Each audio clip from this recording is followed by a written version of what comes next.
For years, questions have swirled around the safety of the food we eat every day. Additives, chemicals, processing methods, are they slowly harming us? Now, a prominent voice is amplifying these concerns, pointing fingers at specific items on our grocery shelves. We're talking about foods that have been staples for decades, now under intense scrutiny. Imagine a world where certain common ingredients are simply gone. This isn't science fiction. It's the potential reality if calls for stricter regulations are heeded. We're diving deep into the top 5 foods and additives that have become targets in this growing movement for food purity. These are the items that could be next on the chopping block. Get ready to look at your pantry differently. The fight for healthier food is here, and it's targeting some surprising culprits. First on the list are the vibrant, eye-catching artificial food dyes. Think of the bright reds in candy, the intense blues in drinks, the yellows in snacks. These synthetic colors are derived from petroleum and have long been linked to behavioral issues in children, particularly hyperactivity. Studies have raised red flags for years. While widely used in the United States, many of these same dyes are restricted or even banned in other countries, like those in the European Union. This global disparity is a major point of contention. Critics argue that these dyes offer no nutritional value and exist solely for cosmetic appeal, masking the true color of processed foods. Why risk potential health effects for aesthetics? The push is on to replace these artificial colors with natural alternatives derived from fruits, vegetables, and spices. It's a change many believe is long overdue. The debate isn't just about kids' snacks. These dyes are pervasive throughout the food supply. Their potential removal could dramatically change the look of countless products. This is more than just a cosmetic issue. It's about the chemicals we willingly add to our food for no functional benefit other than making it look appealing. The science is concerning. Expect to see artificial colors remain a prime target for anyone advocating for a cleaner, less processed food system. Their days in our food might be numbered. Next up is a sweetener found in countless diet and sugar-free products. It promised sweetness without the calories, but brought a storm of controversy. Aspartame has been one of the most studied food additives, yet debates about its safety persist. Concerns range from headaches and dizziness to more serious potential links. While regulatory bodies like the FDA maintain its safety at current consumption levels, independent studies and consumer groups continue to raise alarms. The conflicting information is unsettling. The very idea of replacing natural sugar with a synthetic chemical sweetener feels fundamentally wrong to many health advocates. They question the long-term effects of chronic exposure. Alternatives exist, both natural and artificial, but aspartame remains a dominant force in the market due to its low cost and intense sweetness. This makes it a major target. The call to ban aspartame isn't new, but it's gaining momentum as consumers become more wary of artificial ingredients. The demand for clean labels is growing louder. Removing aspartame would force a massive reformulation of thousands of products, from sodas and yogurts to chewing gum and cereals. It would be a seismic shift.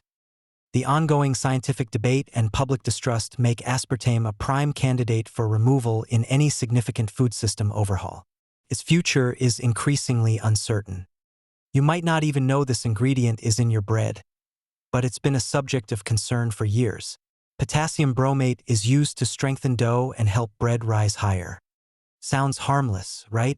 The problem is that potassium bromate is classified as a potential human carcinogen by international health organizations. That's a serious label.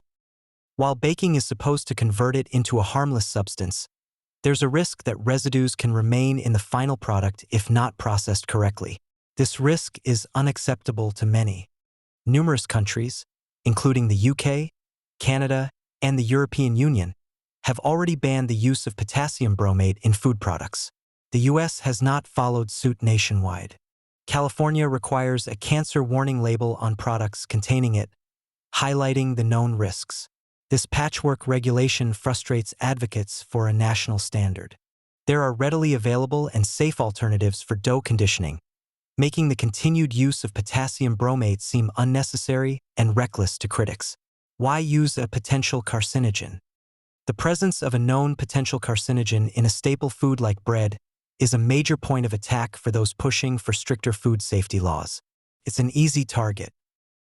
Eliminating potassium bromate would align the U.S. with many other developed nations and remove a concerning chemical from a widely consumed food item.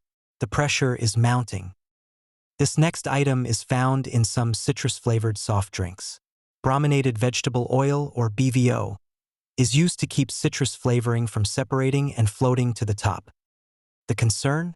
BVO contains bromine, a chemical element also found in brominated flame retardants. Yes, the same chemicals used to make furniture less flammable. Studies have shown that bromine can build up in the body over time and has been linked to neurological issues, thyroid problems, and impaired development in animal studies. Like potassium bromate, BVO is banned in food products in Europe and Japan. Again, the U.S. lags behind international standards on this additive. Major beverage companies have already started phasing BVO out of their products due to consumer pressure and negative publicity. This shows that removal is feasible. Critics argue that using a chemical with links to flame retardants to keep soda ingredients mixed is an unnecessary risk for public health. Safer alternatives exist. The fact that companies are voluntarily removing it indicates that it's not essential and that consumer demand for its removal is effective. This makes it a prime target for formal action. A ban on BVO would simply accelerate a process already underway, removing a controversial and potentially harmful chemical from popular drinks. It seems like low-hanging fruit for regulators. Finally, let's talk about the ingredient used to make things look bright white and opaque. Titanium dioxide is a common additive in candies, chewing gum, and even some dairy products and dressings. Its purpose is purely cosmetic, to enhance color and texture. It provides no nutritional benefit whatsoever. The concern stems from studies suggesting that titanium dioxide nanoparticles could potentially accumulate in the body and cause damage to DNA and cells. The European Union has banned it as a food additive. While the FDA still considers it safe, the EU's decision highlights the differing interpretations of the science and the precautionary principle applied elsewhere. Critics argue that adding a substance with potential genotoxic effects to food, especially when it serves no purpose other than making food look whiter, is completely unjustifiable. Its widespread use in products marketed to children, like candies, adds another layer of concern for health advocates. Kids consume it regularly. Removing titanium dioxide would require reformulation for many products, but alternatives exist for achieving opacity and color. It's not an indispensable ingredient. The global move against it, particularly in Europe, puts pressure on the U.S. to reconsider its stance. It's another additive seen as an unnecessary risk for cosmetic gain. Expect titanium dioxide to remain a focus for those pushing for cleaner food labels and the removal of non-essential, potentially harmful additives. These 5 items represent just a fraction of the ingredients under scrutiny in the modern food system. The debate over what is truly safe to eat is far from over. The push to remove artificial colors, controversial sweeteners, and potentially harmful processing aids reflects a growing demand for transparency and cleaner ingredients. Whether through regulatory action or consumer pressure, the landscape of our food supply is changing. Ingredients once common are now being questioned and phased out. The conversation started by prominent figures is bringing these issues to the forefront, forcing a closer look at the chemicals and additives we consume daily.